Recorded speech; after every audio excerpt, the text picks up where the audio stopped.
and hold me till the morning comes. Come on, sing. We make it to LA, we get there, and somehow I find myself at this music video shoot as an extra, and I walk into this house where it's at, and I don't know anybody, they don't know me, it's kind of awkward, and then all of a sudden, out of the dust, this little Filipino girl comes through the wreck and is like, Hi, I'm Carissa. I don't sound like that, There you though. I don't. a little bit. Hi, I'm Carissa. Nope. Nope, okay. You need to work on that. Hi, I'm Carissa. It's so great to meet not you. how I sound. Let me show you the world. And she, or the people, not the world. Maybe you did show me the world, kind of like Jasmine. And so we walked around, we hit it off, and I mean, we laughed. We weren't even paying attention to this music video. I mean, the director probably hated us. You know, we were just in the back like, oh, you're cute. So then I left, and I get back in the car with my college roommate, and I turn to him and I say, Dan, I am going to marry this girl. So music was kind of an afterthought. I mean, we just fell in love, and we were both solo musicians on our own, trying to make it, and there was always a missing piece there. And then we realized after we were married, hey, you're the missing piece. Let's combine our careers into a duo. It just made sense. All of our songs are like the puzzle pieces to our story and to our marriage and our relationship, and we're okay with that because we want to promote positive messages and be a good example for the people that look up to us. No Matter Where You Are, which we played for PopCrush, is about our wedding vows. I mean, it was literally our vows that we wrote each other for our wedding day. So we wrote the song just a few weeks before our wedding, and the wedding vows kind of came out of the song. So we didn't write the song with intentions of that being our exact wedding vows, but I remember we split up, we're like, we really need to write these vows, this is important. And we sat down and we started writing, and then I was writing my vows, and I was like, I basically just wrote all the lyrics to our song, so we should just sing this at the wedding. As cheesy as that sounds.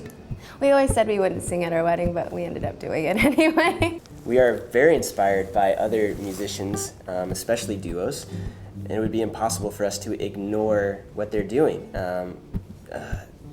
Duos in history, yeah, like the Swell Season and the Civil Wars, and Johnny Cash and his wife. I mean, they're just, they're incredible at what they do.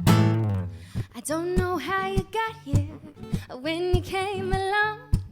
If loving you ain't right, then I'm the queen of doing wrong. Wrap me in your arms And hold me till the morning comes. Till the Morning Comes was definitely inspired by Johnny Cash and June Carter. We just totally appreciate their style of music, and it was kind of our ode to them. My absolute favorite artist growing up was Beyonce.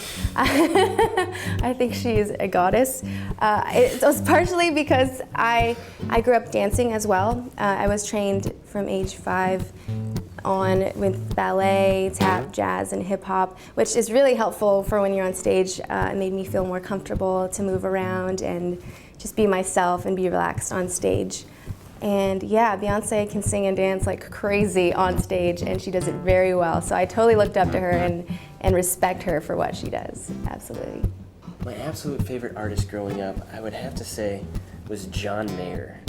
It's a very random choice, but there's something about his songwriting and that he was such an incredible musician on the guitar. I always thought, how can he write this incredible song and then just tear a face off with a solo? How does this guy do that? So I was inspired by that and wanted to sing and melt faces via piano. So he inspired that for me.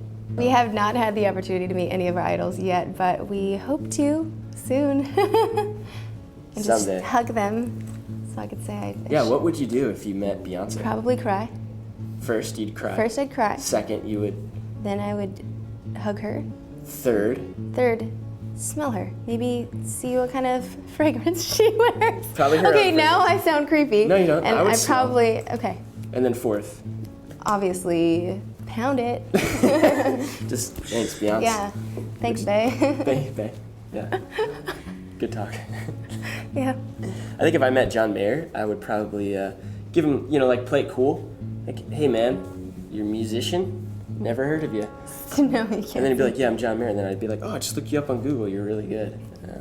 No, I wouldn't do that. I'd probably run my fingers through his hair gently, like not aggressive. Just be like, hey, John.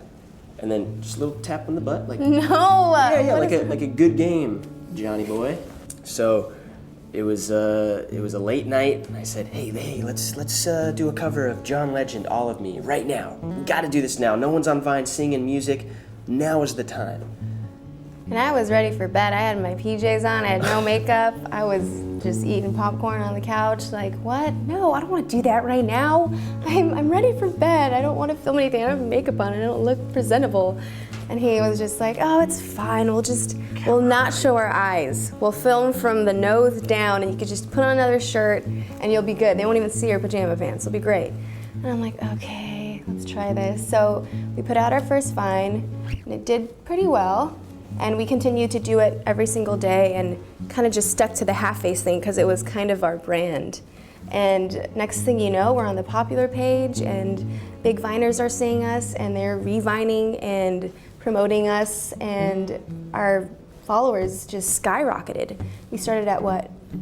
4,000 to 5,000, yeah. And then now we have 2.9 million followers. So it just kind of went out of nowhere and blew up like that. So all of this birthed from social media, a Vine that now turned into, a morning show, which turned into a record deal, and now will hopefully turn into a lucrative career for the both of us in our music. Babies are not in the near future, but we definitely do want children someday, maybe 5 years or so or more, depending on where the career takes us. Totally. We've talked about time limits to babies, but you can't put a time on something that miraculous. Some of our hopes and dreams now that we are signed to Republic Records, one is getting a Grammy. That's our major goal right now, just getting to hold it up there and accept it, and we're already practicing our speech, so. Yeah, let's show them something. No, let's not. Okay. Hi, we're us. Welcome to the Grammys. As you can see, we need a lot of Yeah, practice. we need some work. We're actually not the intro to the whole show. No. We should probably work on it. Yeah, we'll work on it. Thank- Nope. This I'd like to Grammy thank PopCrush, and that's solely it. Thank goes you. to the PopCrush team. Thank you for your love and support. And that's it. And that's and it. just walk off. And then drop It'll the be great. Grammy on the ground, shatters everywhere. PopCrush. And it's crushed And in the scene. end. And hold me till the morning comes. I won't change for you, even if you ask me with a smile. I won't cry for you. We both know that you don't really